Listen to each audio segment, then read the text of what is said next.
Hello, everyone. Are you interested in the history that shaped our world? Then you're in the right place. Welcome to the year 1957. This is old news. Starting off the year was the introduction of the Eisenhower Doctrine. Announced in January, this policy promised U.S. military and economic aid to any Middle Eastern nation threatened by communism. The U.S. provided support to Jordan's King Hussein to counter internal opposition, but the doctrine saw its first real test the following year in Lebanon, where American troops were deployed to stabilize the government.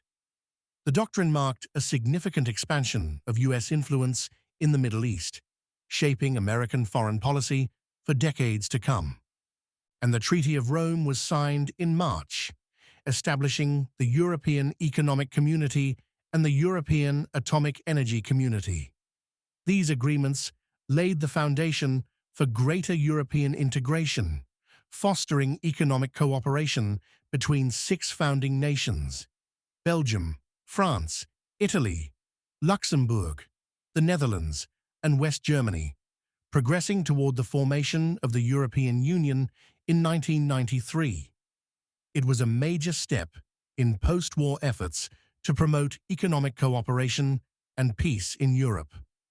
In October, the Soviet Union launched Sputnik 1, the world's first artificial satellite. This 184-pound metallic orb sent a series of beeping signals back to Earth while completing one orbit every 96 minutes, stunning the world and triggering the space race. Americans were both fascinated and fearful, as the launch showcased Soviet technological prowess and raised concerns about national security.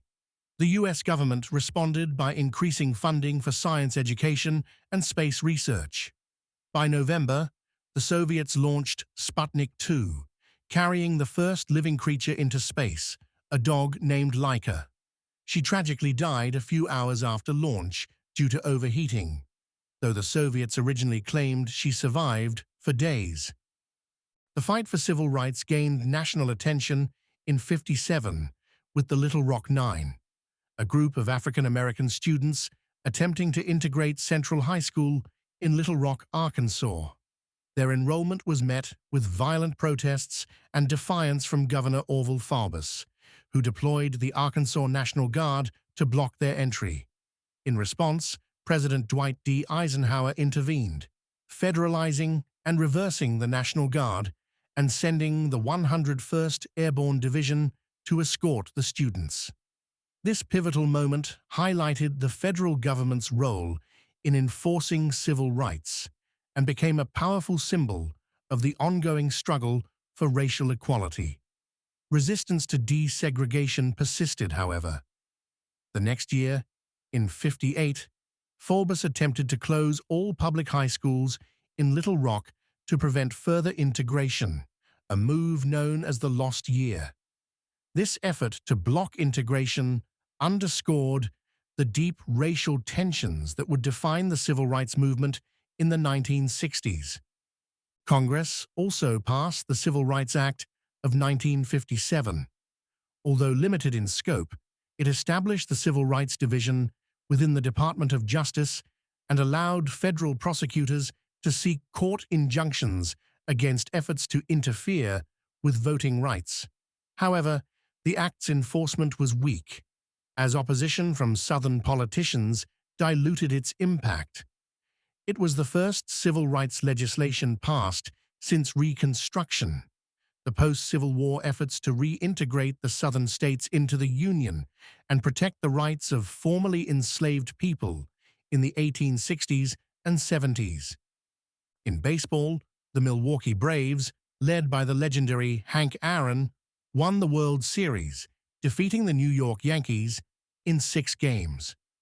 Aaron's performance solidified his reputation as one of the greatest players of all time, and the Detroit Lions claimed victory over the Cleveland Browns in the NFL championship game, capping off an exciting season.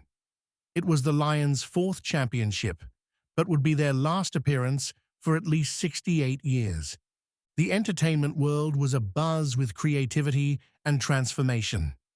In the music scene, Elvis Presley dominated the music charts with hits like All Shook Up and Jailhouse Rock, which showcased his signature blend of rock, blues, and country. He also starred in the film of the same name, further cementing his place as a cultural icon. And Buddy Holly and the Crickets released That'll Be the Day, a defining track in the early rock and roll movement. Little Richard, known for his flamboyant performances, also continued to make waves with hits like Lucille, inspiring countless future musicians. Hollywood delivered cinematic gems like 12 Angry Men, a tense courtroom drama starring Henry Fonda that explored themes of justice and prejudice. Another standout was The Bridge on the River Kwai, a war epic that went on to win 7 Academy Awards, including Best Picture. These films reflected the era's growing interest in complex narratives and social issues. In television, Leave It to Beaver aired its first episode in October, becoming a cultural touchstone of the idealized suburban family life of the 1950s. Perry Mason also debuted TV's first courtroom drama.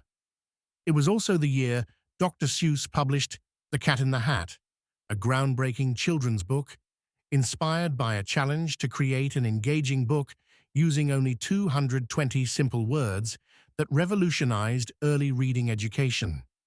This has been Old News, a year in review. In the words of Winston Churchill, those that fail to learn from history are doomed to repeat it. Stay tuned for new/old episodes. See you then.